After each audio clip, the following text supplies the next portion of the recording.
Thank you so much for opening up those avenues. There's so many questions I wanted to ask you. And I'm actually wondering whether, because we started a little bit late, whether I'm sure there are tons of questions in the audience, of whether it might be good to open that up now. I'm sure there are lots of kind of wonderings and practicalities around, how these projects have happened, and any questions from the audience on how to do that. So Sally and Nizar, I think, are going to come around with some microphones. Great. So if anyone has a question immediately, please do raise your hand. And I just also wanted to say that this doesn't have to be a perfectly polished question that feels immediately ready to pose. I think sometimes some of those half thoughts or just reflections, or maybe even something you wanted to say to each member of the panel here, is also really interesting. There are so many brilliant organisations here in the audience, Somerset Wildlife Trust, the Ecological Land Corporation, people who are already doing such extraordinary things here. So I think opening up, dialogue between us would be great to do. What's the question over there?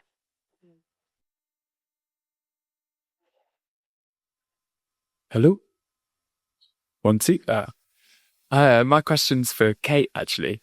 Coming also from landowners, my family, we own some land, and very aware of the responsibility that it is, and how heavy it can feel sometimes, especially when you're in spaces like this, or as a young person actually today, when you realise, especially, I will inherit land. And so having that conversation with friends when you live in places like Berlin or in Bristol could be quite hard, because you almost realise you're the enemy. Most of my friends are lovely, so I've been okay. I've not been lynched yet, but it's created a lot of interesting conversations. And I just wondered, you mentioned that you had to get up at 2 today, because I guess there's a lot on your shoulders. And I wondered if you ever reflect on the ownership model, and whether you think perhaps there is a different one that could perhaps benefit you and your family. If there is perhaps in the future, per se, a model of ownership where perhaps the responsibility isn't all on your shoulders, yet you still have the same connection to the land that I know so innately as well, about, having an emotional relationship to land. Take her back a mic to answer that. Oh God, this is the question I was fearing. So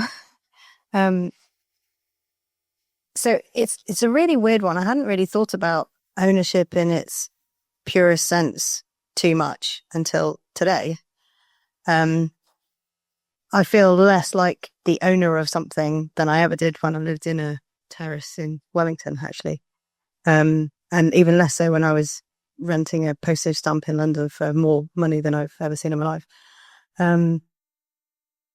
I consider that farm as a life raft for me and my family, for my community if it wants to eat, and for the species within it that I am nearly one of, as you were discussing earlier.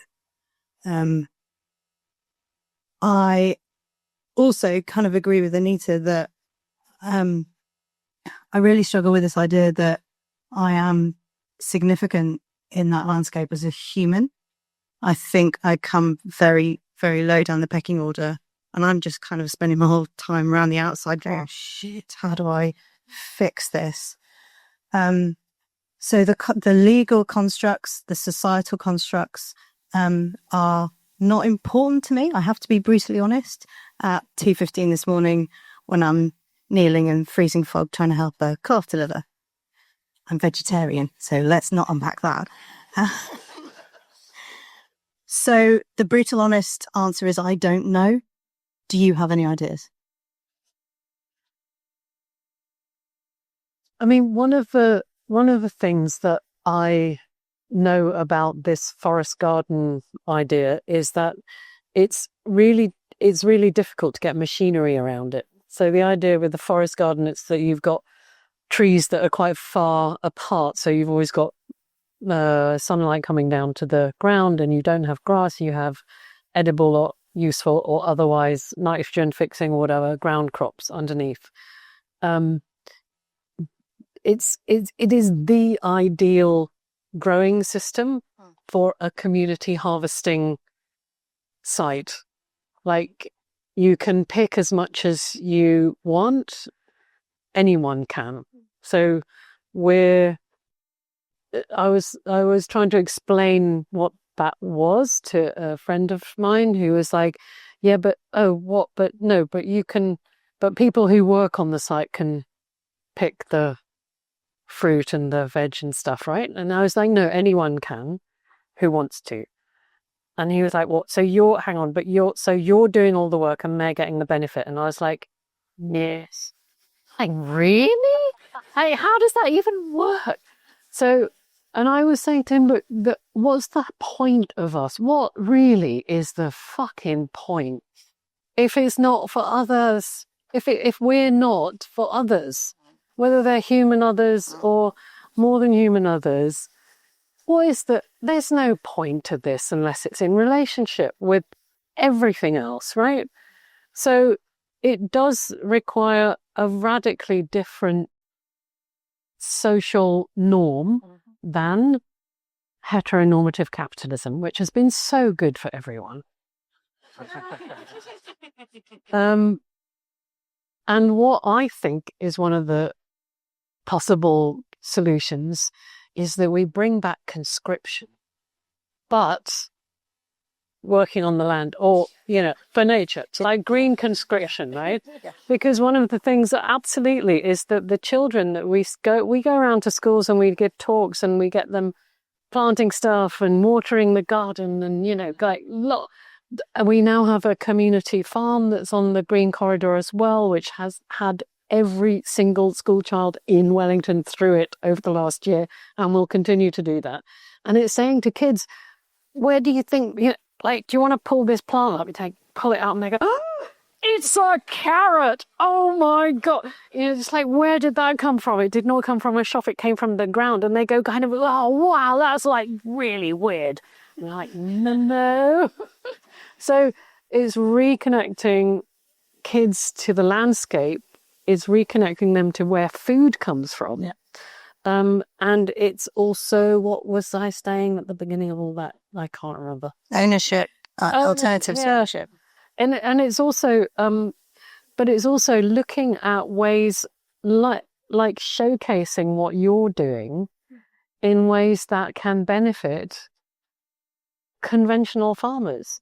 Yeah. And trying to find ways of bringing them into the conversation. Can we call them chemical farmers? Sorry? Can we call them chemical farmers? Chemical farmers. Conventional, actual farming is the historic farming. And a lot of the resistance to unconventional, a lot of the resistance to ways of farming which are not mechanized and monocultural is to do with the apparent difficulty of harvesting that at scale without using great big machines. But there are always ways of softening the edges of things, of bringing in more diversity, of planting trees in strips, but having the land accessible to machinery, which is in between strips, which is going to be good for and getting a different crop. It's more resilient. It's all sorts of things. Thank you, Anita. I'll stop you there and just ask for a couple more questions. Should we take a couple at a time now? Sorry, I'm going to go. The next two are Imi and Artemis, and then I'll come back. Right. I think I just wanted to say something because I think there was quite a bit of shame about the landowner bit, and I feel like the equivalent for me is that we're in transition, right? Just like this morning, philanthropy isn't the answer to solving all our problems. But if there's billions stacked up, then we absolutely have to liberate it tactically now. And I think it's similar now. I think that a posture of shame about owning land in a country where that is a dominant model is probably not helpful for anyone. I think the difference is whether you're in this transition, speculating off it, utilizing it to extract rent, utilizing it to move forward unacknowledged extreme privilege, or to like degenerate the land, or so on and so on. So I just wanted to bring that in because I think I can't get that sense from anyone. And I just thought, like, even when Alistair was quite open this morning about having been a landlord and then realizing what that did and how you utilize that. And I think there's a lot of people like you. And I think that those stories are the ones that are like critical in the transition. So I just wanted to offer that because I don't think in that space, one that isn't extremely extractive, degenerative, speculative, etc., that this is part of the transition, which is long and hard. And I just wanted to offer that to the room. Thank you. Oh, how can I follow that? I really want to ask you all of your questions, so I'm going to just try and keep it to one. Anita. Hello. What you said about conscription, I was so with you until then.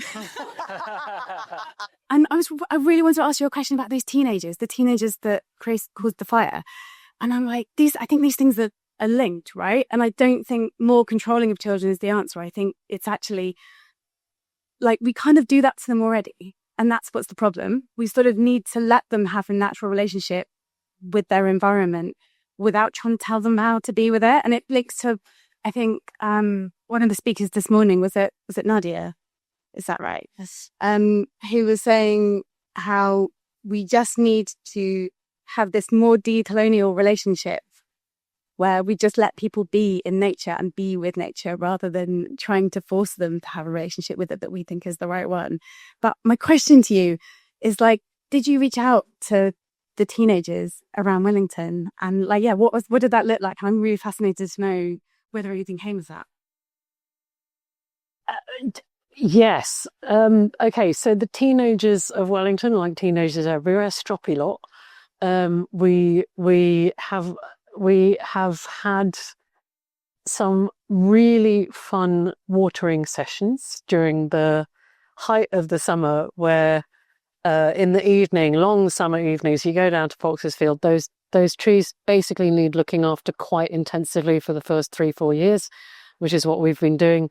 That involves jumping in the river, hauling out watering cans full of water, hoiking them up to the plants, watering. It's bloody brilliant fun when you're hot and you're bored and you're a teenager. So we, like any teenagers or any kids that are around at that point, we just say, and they're like, oh yeah, and we go, oh, you look like you're too weak to haul this out. And they're like, oh no, let us at it. So then we get them in like that. So that has been very sort of. We've also had the cubs and the scouts and the littler ones. It's actually really quite easy to get little kids involved in stuff. Yeah. And it's quite easy to get older people involved in stuff. In range is quite tough.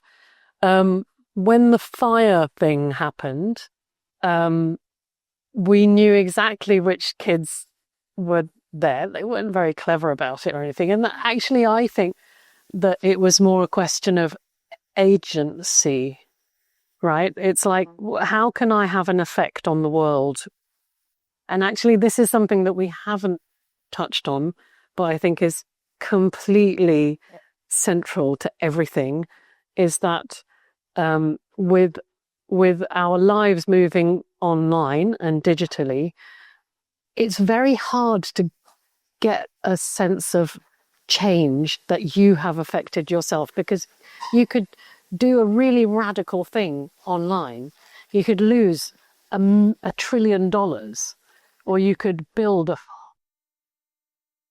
I don't know, you can win and you can lose big time online. You communicate, but it's the same you with your body, and there's no effect on your material surroundings. And I suspect that those kids simply wanted to have an effect, right? And that's a really visceral thing that we all kind of want somehow to be able to, like, even if it's, I mean, it can be a positive or a negative thing, but I think it's a very human thing to say, okay, how does my being here incarnated in this brief life change my world. It's not that you want to have a legacy exactly, but it's something to do with embodied experience and agency and connection.